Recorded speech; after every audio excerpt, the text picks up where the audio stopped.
All right, September 30th, 2024, last day of the month. So we are, I'm going to talk a little bit about September, but I really want to start to get into the week of October. And so October begins very soon. Let's go ahead and take a look at, I want to talk about last week and I want to talk about this week. Now with last week, I'm going to take last week's charts and I'm going to take this week and we're going to take a look at a shorter term chart to look for confirmation. Before I do so, this is what's happening this week in the economic calendar. We've got, Chairman Powell speaking today. Tomorrow we've got PMIs, we've got manufacturing, both worldwide and U.S. We've got the ADP employment change on Wednesday. Thursday's initial jobless claims. Friday's the big report where we get the non-farm payrolls, employment rate, and average hourly earnings. And that will really, I think, push this market one way or another. Are we going to get confirmation that we need to continue to lower rates? Or is there going to be some sort of a surprise that pops up? We will find out. There are a few earnings that I'm watching this week. Carnival Cruise Lines, Nike, Tilray, and Constellation Brands to round out the calendar. Now, let's take a look at what's going on with the markets. Last week, I talked about the election day and the S&P 500 and that target that we have. And I went back to April, and I was showing you those April lows to where we were last week. And we were looking at new highs. We did hit new highs. We came dangerously close to 575. We got a 580 target by election day. And as you can see, we are continuing to hit those those higher lows and higher highs as we move forward. New all-time high last week. We're getting some pullback this week, but I thought what we'd do this week is compare the daily, last week's daily, to this week's hourly. So here we go. This is the hourly chart. You can see some colors in the screen, and that just shows extended hours and overnight trading if there is any. Now with the SPY, we do see last week's high up here near 575. We're starting to see the pullback that's going on, and this could be an ABC pullback. It could take us back down into the high 560s, but we still do have that 575 to 580 area, which now with the hourly, it's saying that it's possible that it could hit it as early as next week. Of course, we will see if that actually pans out. But what I want to show you is that both the hourly and the daily somewhat agree. All right. How about bonds? Last week, we talked about a pullback after the Fed cut. That was that buy the rumor, sell the news we talked about. And was that a potential change on outlook on employment? We're going to know that answer by the end of this week. But are we pulling back? We were at 98.30 when I discussed this last week, and we were looking for a potential ABC pullback before a move higher. Let's see what's happened. We did pull back into the 97 area, and so far we're back into around 98.39. So yes, the hourly here does agree with the daily. This hourly goes back to the end of August, where you see 1 month highs at 101.75.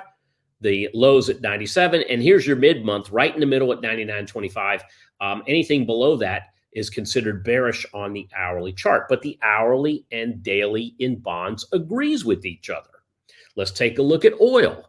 So oil, as you know, I'm not a fan in being all out bullish on oil. We were looking at a small short-term seasonal bull, but we did have a long-term seasonal bear with oil. This is the daily chart. We were at 73.39 last week. Let's see what the hourly is doing. The hourly has taken us back. Well, last week we were back in the 60s. So we have started to pull back. Take a look at this hourly. This is the hourly chart, which is inside the daily bearish trend lines. So again, it's safe to say that the hourly chart in this case is agreeing with the daily chart. Take a look at gold. GLD, last week we talked about continued all-time highs due to inflation risk, uncertainty, geopolitical tensions, and currency debasing, which just basically always happens.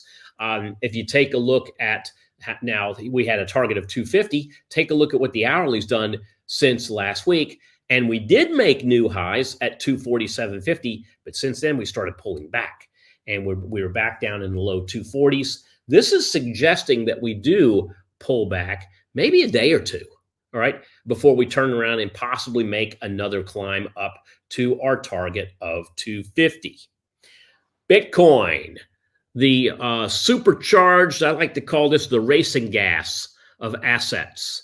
And so we've seen the racing gas of assets above 73,500. We've also seen it down below 50,000. So it's taken some big swings. I mean, just for in the month of the first couple of days in August, where we went from just below 70 to just below 50, that all happened in a very quick amount of time. Since then, we've pulled back to 65. We've come down to the low 50s. We've pulled up to 65, 66 this weekend. And here we are looking at the hourlies, and we're back since 66, back down in the 63s as of this chart. Guess what? Take a look back at the chart here, and you're seeing this lower high, lower low scenario that's going on. And I'm looking really at that 67.5 area is the area where we really would like to see that break out and close above before we start any new real bull run. What happened? We hit 66, we pulled back.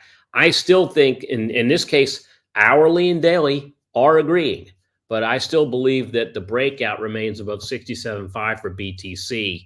And if we hit that, we could see new all-time highs very quickly. All right. So market takeaways.